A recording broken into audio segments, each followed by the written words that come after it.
नमस्कार स्वामी भक्तांनो, स्वागत आहे तुमचं पुन्हा एका नवीन व्हिडिओमध्ये.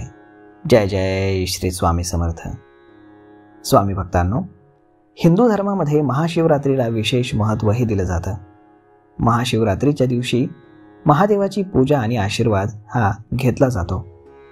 मान्यतेनुसार महाशिवरात्रीच्या दिवशी महादेव आणि माता पार्वती यांचा विवाह सोहळा पार पडला होता.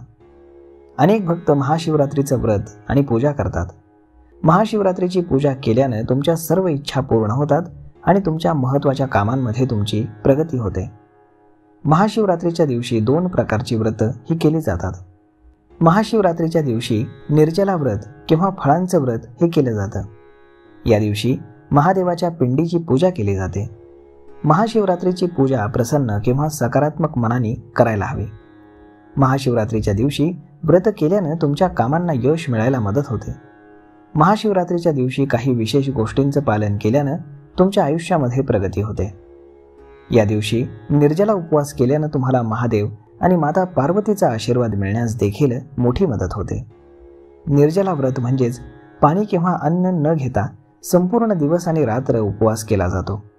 अशा परिस्थितीमध्ये महाशिवरात्रीच्या दिवशी नेमकं काय खाल्लं पाहिजे असा प्रश्न मात्र सर्वांना पडतो.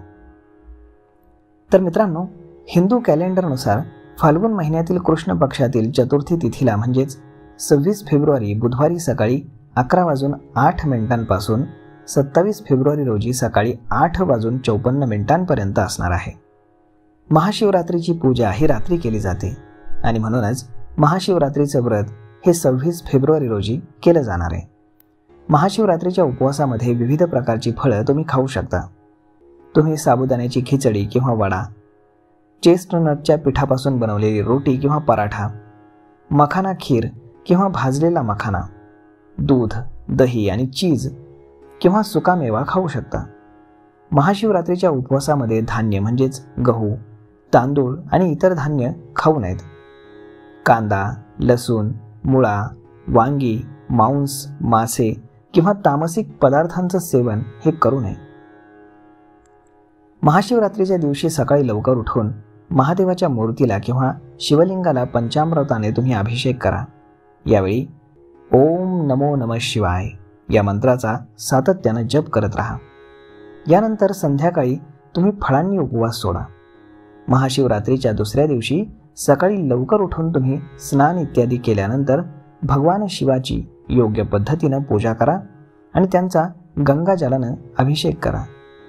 महाशिवरात्रीच्या उपवासाच्या वेळी फक्त सात्विक अन्नाचंच सेवन करावं हे लक्षात असू द्या. या दिवशी ब्राह्मणाला तुम्ही दान द्यावं. असं केल्यानं महाशिवरात्रीच्या उपवासाचे तुम्हाला सगळे फायदे मिळतील. तर मग स्वामी भक्तांनो, अशा पद्धतीनं महाशिवरात्रीच्या उपवासामध्ये कुठला आहार घ्यावा आणि जर महाशिवरात्रीचा तुम्ही उपवास केला तर यातनं तुम्हाला काय फायदा होतो हेच आजच्या या व्हिडिओमधून आपण जाणून घेतलं आहे. तर मग स्वामी भक्तांनो, हा व्हिडिओ, ही माहिती तुम्हाला कशी वाटली हे तुम्ही आम्हाला कमेंट करून नक्कीच सांगा. आणि जर आवडली असेल तर आपल्या जवळच्या मित्रमंडळींसोबत देखील हा व्हिडिओ तुम्ही शेअर करायला विसरू नका.